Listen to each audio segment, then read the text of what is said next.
Se você já tem um imóvel, paga IPTU, faz manutenção, lida com inquilino, corretor, condomínio e mesmo assim olha para o seu patrimônio e sente que ele está travado, aqui vai a frase que resolve metade do seu problema. O imóvel não está te faltando nada. O que está te faltando é estratégia. E estratégia não é comprar mais imóveis apenas. Não é ficar olhando a Selic como se ela fosse o destino para resolver os seus problemas, resolver toda a sua vida. Estratégia é sequência, é direção, é saber exatamente qual é o próximo movimento antes de dar o primeiro passo. Hoje eu vou te mostrar porque a maioria das pessoas nunca transforma imóvel em patrimônio de verdade. Elas até acumulam, elas até possuem, mas não multiplicam. E imóvel, quando vira patrimônio de verdade, ele vira um multiplicador. Vamos começar com uma verdade que pouca gente admite. A maior parte das decisões imobiliárias do brasileiro são emocionais. É a compra para não pagar o aluguel. É a compra porque imóvel é seguro. É a compra porque meu pai sempre falou para ter imóveis. E nada disso é errado, até o momento em que você acredita que esse sentimento é uma estratégia patrimonial. Mas aqui sim é um erro. Por quê? Porque esse sentimento não é uma estratégia. Quando eu digo que não é, eu não estou diminuindo o valor do imóvel. Eu estou fazendo o contrário. Eu estou elevando o imóvel de coisa que eu tenho para ferramenta que eu uso. Só que ferramenta exige manual. E o manual do patrimônio não é o contrato do cartório. O manual é um método. A maioria compra um imóvel e entra em modo automático. O ciclo é mais ou menos assim. Primeiro você compra, depois você decora, no terceiro momento você fica feliz. Quarto, postou a foto da chave. Pronto, respirou aliviado e você para por aí. Se alugou, você chama isso de investimento. Se valorizou, você chama isso de ganho. Só que, na prática, o patrimônio vira uma fotografia. Tá lá, bonito, mas parado. E aqui mora o custo invisível. Um imóvel parado, mesmo alugado, pode te dar a sensação de missão cumprida. Enquanto você perde o que realmente constrói a sua liberdade, que é a capacidade de movimentar o ativo, capacidade de reinvestimento, o aumento de caixa e o jeito certo de usar o crédito. E existem 3 sinais claros de que alguém tem um imóvel, mas não tem uma estratégia patrimonial. Vamos lá. Primeiro, a pessoa não sabe responder qual é o próximo passo. Ela diz, vou ver. E convenhamos, patrimônio não é vou ver. O segundo, a pessoa mede sucesso pelo fato de ter o imóvel, não pelo fluxo e pelo plano que ele está destravando. Terceiro, a pessoa toma decisões isoladas e chama isso de estratégia. Ela compra uma unidade aqui, outra ali, faz a reforma sem conta, aluga sem objetivo e no fim chama tudo isso de carteira imobiliária. Agora, eu quero te dar um modelo mental simples, porque eu não estou aqui para te dar dica, eu estou aqui para te dar uma estrutura. Pense em patrimônio imobiliário como um sistema com 3 engrenagens. A engrenagem número 1, a direção. Qual é o seu objetivo principal com imóveis? É renda mensal, multiplicação de patrimônio em 10, 15 anos,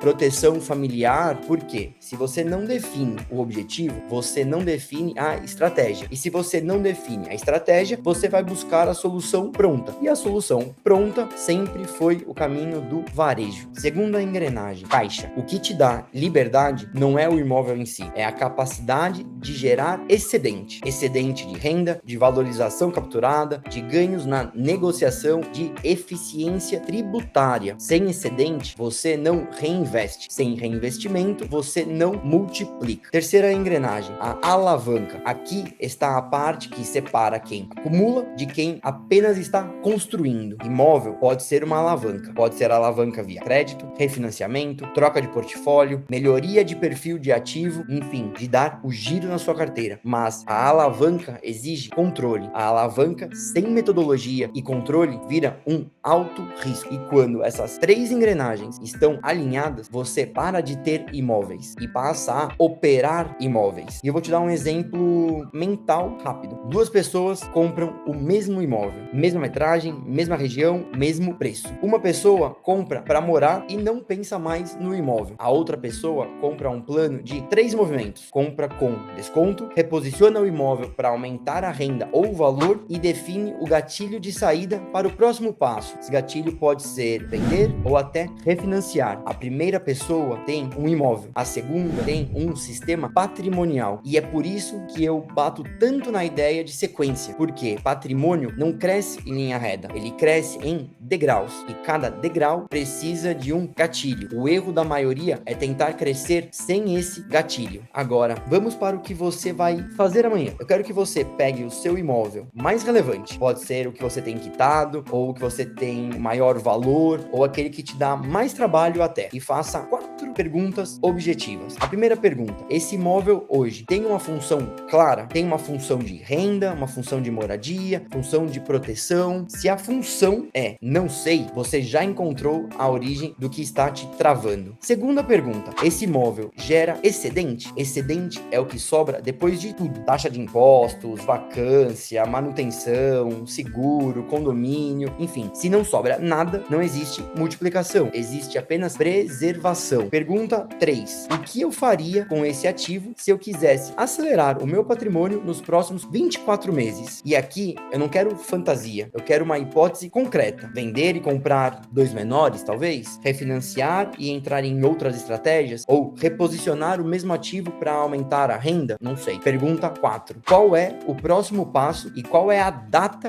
do próximo passo? Porque se você não coloca uma data, é um dia eu vejo, esse dia nunca vai chegar. E patrimônio, quando você adia, ele te cobra os juros invisíveis. E se você gosta desse tipo de raciocínio direto, estratégico e principalmente aplicável, se inscreva aqui no canal e deixe o seu like. Isso me mostra que você quer conteúdos de verdade e não apenas frases prontas. E deixa eu fechar com uma frase que resume tudo que nós falamos: imóvel é ferramenta, e ferramenta sem método vira peso. O que diferencia quem constrói patrimônio de verdade não é o tamanho do imóvel, é a qualidade da decisão, é a sequência, é a capacidade de transformar o ativo em alavanca. Se inscreve e deixa o like para acompanhar os próximos vídeos, porque aqui eu vou construir com você uma visão completa. É mentalidade, análise de mercado, estratégia de crédito e principalmente a aplicação na prática. E se em algum momento você perceber que precisa de um acompanhamento para transformar tudo isso em plano real, a minha mentoria é justamente o caminho para sair de decisões isoladas e operar com método. Te vejo no próximo vídeo.